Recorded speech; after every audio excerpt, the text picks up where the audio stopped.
Lagian kan gue udah bilang, gue nggak gila-gila masuk surga, say. Gue mah di neraka juga udah nggak apa-apa. Happy, ketemu teman-teman gue banyak. Siapa tahu nanti gue bisa bikin acara di situ. Ketemu Michael Jackson. Nah, ketemu Michael Kapan Jackson. lagi Ketemu siapa lagi? Banyak. Penyanyi reggae cewek yang meninggal gara-gara overdosis tuh siapa? White siapa tuh? Amy Whitehouse. Gue ketemu Amy Whitehouse di neraka. Terus gue ketemu siapa lagi? Oh, Nanti Beyonce. gue nih masuk neraka aja. Di situ gue banyak ketemu sama artis-artis juga. Bukan artis Indonesia ya, males banget. Jadi kalau ada yang dicelupkan 1 detik aja ke neraka biasa, sedetik aja, celup sedetik, itu sakitnya sama dengan 48 hari. Angkat lagi, celup lagi 1 detik, 48 hari. Angkat lagi, celup lagi 1 detik, 48 hari. Itu neraka biasa. Kalau nggak percaya silahkan aja. Ya. Oke. Itu kan diinformasikan supaya kita menghindarinya, bukan terlibat di dalamnya. Ini kan aneh ini, diinformasikan masih mau terlibat di dalamnya juga. Makanya kata para ulama, manusia ini memang agak aneh itu. Bahkan sekarang kalimat aganya jadi semakin hilang, pada aneh. Ya. Ingin masuk surga, tapi selalu melakukan perbuatan yang menjauhkan dia dari surga. Ingin menghindari neraka, tapi senantiasa mengerjakan perbuatan yang menjerumuskan dia ke dalam neraka, kan aneh.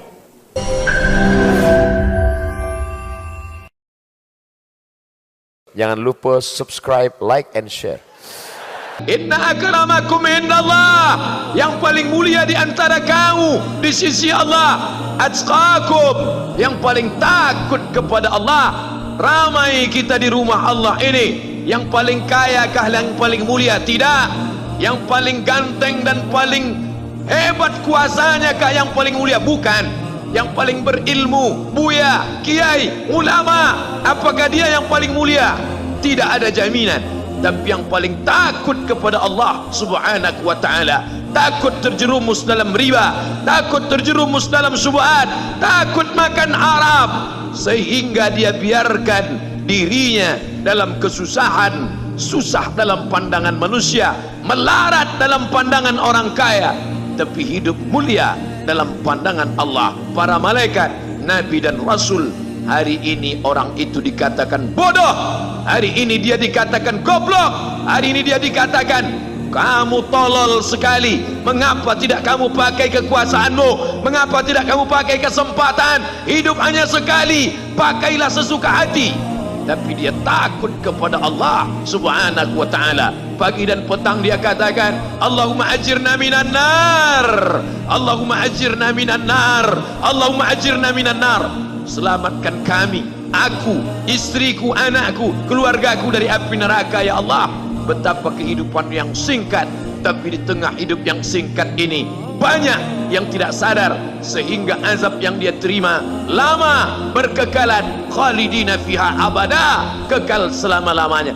Kullama nadijat juluduhum, ketika kulit mereka gosong, hangus, terbakar, badalna juludan ghairaha, kami ganti dengan kulit yang baru, hangus, gosong, terbakar, hitam, melepuh, menjadi arang. Dia diganti dengan kulit yang baru, liyadzuqul azab, supaya mereka merasakan sakitnya azab. Mereka yang melihat azab itu berteriak, Rabbana absarna, Rabbana, ya Tuhan kami, absarna, mata kami sudah melihat, wa sami'na, telinga kami sudah mendengar, farji'na, kembalikan lagi kami ke dunia, balikkan lagi kami ke dunia, kami tak tahan, farji'na, kembalikan kami ke dunia, na'mal salihah, kami ingin beramal saleh. Penyesalan tak lagi bermakna. Hari itu air mata tak ada gunanya.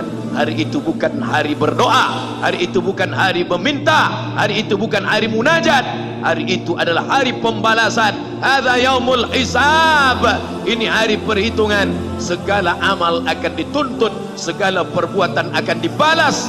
Sebesar apapun perbuatan akan diminta pertanggungjawaban di hadapan Allah subhanahu wa ta'ala.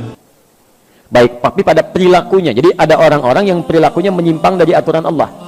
Maaf, kalau yang tidak beriman menyimpang, wajar karena nggak ada imannya. Saya mau tanya, ada nggak orang Islam yang menyimpang dari aturan Allah? Ada. Diajak sholat susah, dengar azan marah-marah misalnya, diajak ngaji ngajak berselisih, bisa terjadi itu ya, ada ya. Nah, kalau ada orang-orang seperti ini, tiba-tiba banyak amal salahnya, sedikit amal solehnya, di akhirat nanti timbangan amal salahnya lebih banyak, amal solehnya sedikit, dimasukkan ke dalam neraka. Perhatikan, neraka tingkat paling ringan, di situ ada jahanamnya enggak? Tidak, disebutkan nar saja. Apa siksaannya? Perhatikan kalimatnya, saufan nuslihim nara, maka kami akan tarik, nusli itu tarik ubun-ubunnya, dicelupkan ke dalam neraka. Disiksa paling ringan di neraka itu adalah saat seseorang sudah dihisab tempatnya neraka, itu ubun-ubunnya ditarik tuh, yang paling ringan.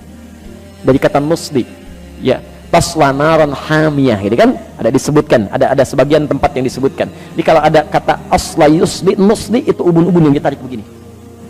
Maaf Pak ya, puncak kemuliaan manusia itu ada di mana ya? Di kepalanya.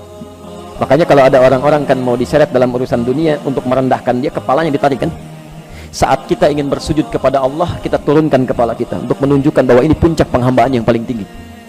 Maka ketika di akhirat nanti, maaf kalau dalam urusan dunia Anda pernah diseret, yang tahu cuma teman dunia saja. Anda diseret di Bekasi misalnya sama orang-orang yang tidak berperikemanusiaan, diseret kepalanya, yang tahu cuma orang Bekasi. Tapi saat Anda diseret misalnya di akhirat nanti, itu dibuka semua alam langit dan bumi melihat Anda. Ini rupanya manusia ini, diseret di bawah tuh, ubun-ubunnya ditarik begini ya. Dan nusli yang kedua, asla yusli itu bisa berarti sesuatu yang dicelupkan dan diangkat kembali. Pernah bikin teh celup? Teh celup? Pernah? Halo? Ya, teh celup itu kan masukkan, angkat begini ya, masukkan, angkat. Nah ini neraka yang paling ringan siksaannya, diambil ubun-ubunnya, dicelupkan ke neraka, angkat begini, celupkan, angkat. Jadi ada malaikat yang memang tugasnya cuma celup, angkat gitu ya.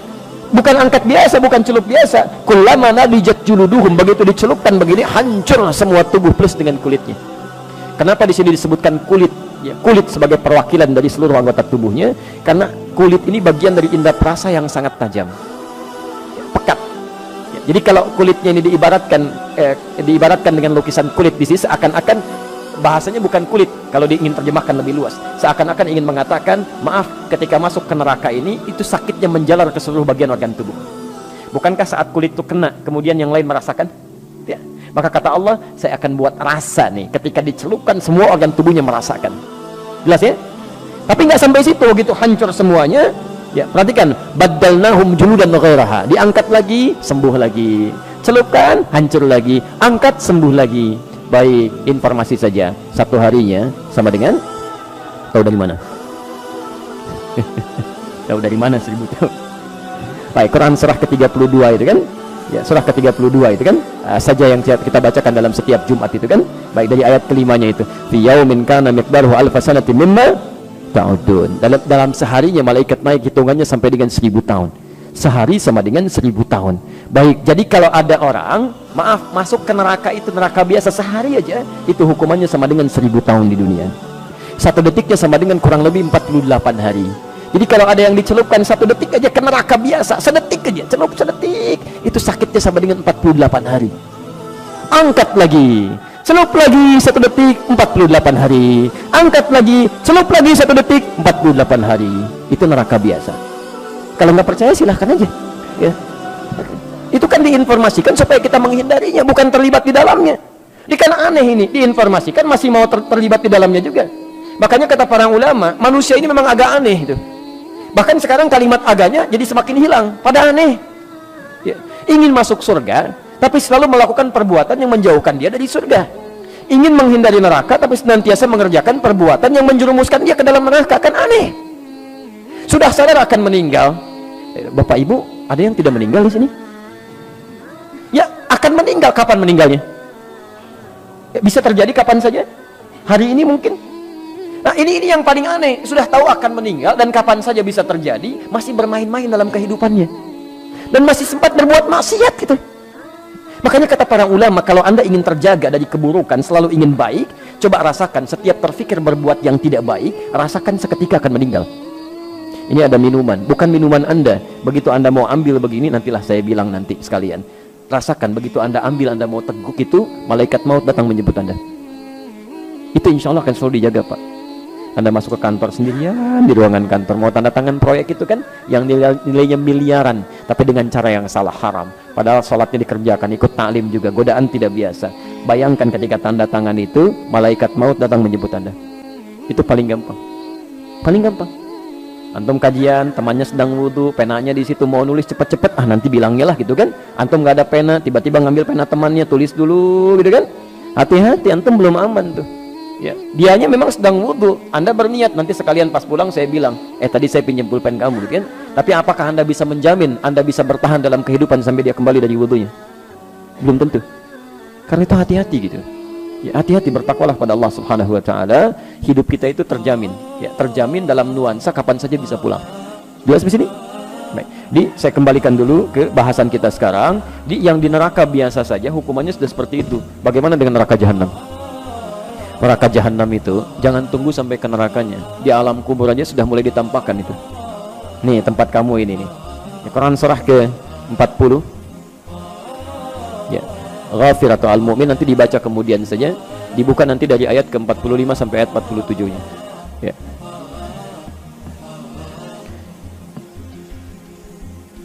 An-naru yu'radu 'alaiha ya ghuduwwan wa 'ashiyya. Di neraka ditampilkan kepada orang-orang ini di setiap pagi dan petang. Setiap waktu neraka aja dikasihkan pada dia tuh. Tampilkan. Dan mohon maaf ya, orang-orang yang masuk neraka jahanam pernah dengar istilah ini? Masuk surga tanpa hisab, pernah dengar? Baik, itu sering kita dengar. Tapi Anda juga mesti dengar, ada orang masuk neraka tanpa hisab. Masuk neraka tanpa hisab, saking cepatnya masuknya itu. Dalam tanda petik ya, saking cepatnya. Quran surah ke-18 Al-Kahf ayat 100 sampai 101. Posisi paling kiri sebelah atas ke pertengahan.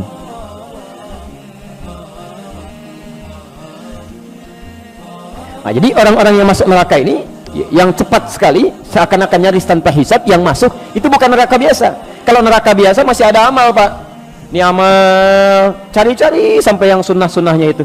Begitu tidak juga ketemu, banyak amal jeleknya, yang salahnya, ya sudah neraka dia. Tapi jahanam tidak.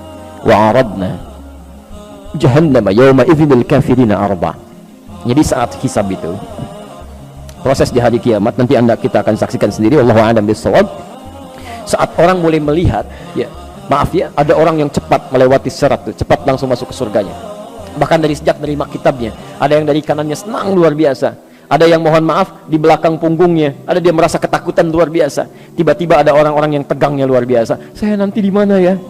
Kitab saya di kanan atau di kiri atau di punggung di belakang saya. Tiba-tiba ayatnya turun. Udah, kamu nggak usah banyak mikir deh. Tempat kamu di sini nih, neraka jahanam, nanti langsung masuk aja. Ya capek kalau dipikirin juga.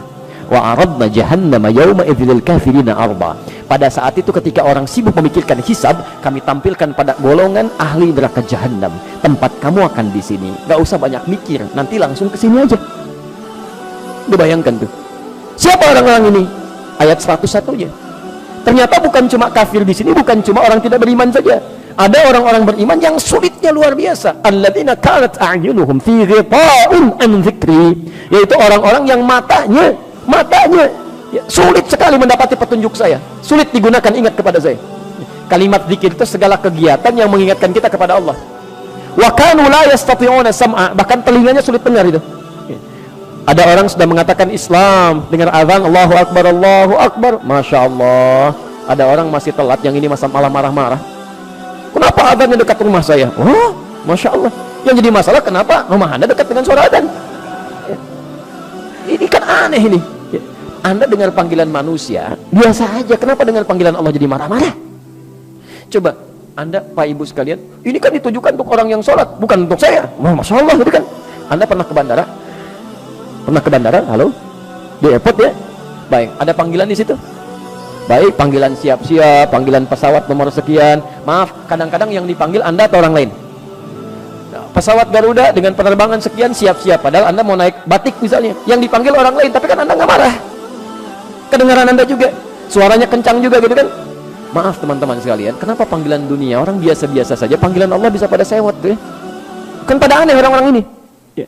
Nah, tapi yang paling indah adalah dipanggil lewat panggilan, belum mau datang juga. Saking sayangnya Allah, ini yang paling indah. Allah itu tidak akan membiarkan seorang hamba kembali ke akhirat kecuali dia telah mendapatkan petunjuk sampai ke puncaknya. Kalau telinganya nggak bisa dengar, barangkali matanya masih mau lihat. Dia nggak mau ke masjid, belum ke masjid, tiba-tiba diperlihatkan di depan matanya orang mulai berangkat. Dari orang dewasa, anak kecil, orang sudah mulai masuk ke masjid, dia masih betulin mobil begini gitu kan, mulai lewat, Pak, Assalamualaikum, Waalaikumsalam, nggak dilihat juga begini, lewat, sampai anak kecil, Om, masjid yuk, udah nanti Om nyusul, Masya Allah, ke masjidnya enggak gitu kan. Nah, orang-orang seperti ini yang sulit diingatkan saat di dunia, itu bahkan langsung disebutkan, udah neraka jahanam, kalau dia tidak bertobat selama hidupnya. Nah sekarang perhatikan sini, orang yang membunuh ini, kalau ada niat pembunuhan dalam dirinya, maka tempatnya paling minimal di neraka biasa dengan siksa seperti tadi. Kalau itu direncanakan, maka tempatnya di neraka jahanam, khalidan fiha, nggak akan pernah keluar dari situ, kekal di dalamnya.